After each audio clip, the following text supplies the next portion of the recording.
Da li ste znali ko je napisao srpsku himnu Bože pravde? Knez Mihajlo Obrenović je još u 19. veku od ministra prosvete Ljubomira Nenadovića tražio da raspiše konkurs za novu himnu. Do tada u Srbiji se pevala Vostani Serbije po stihovima Dositeja Obradovića.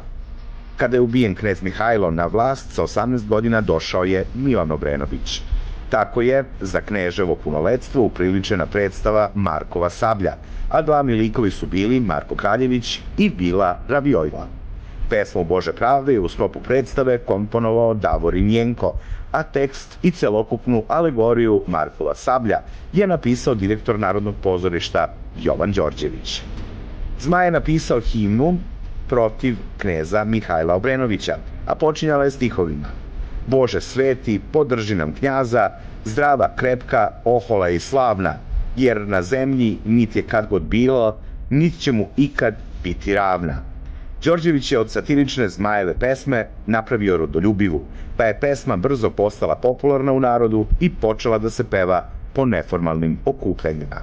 Bože pravde je zvanično postala himna kada je Srbija postala nezavisna država 1878. godine, nakon Berlinskog kongresa.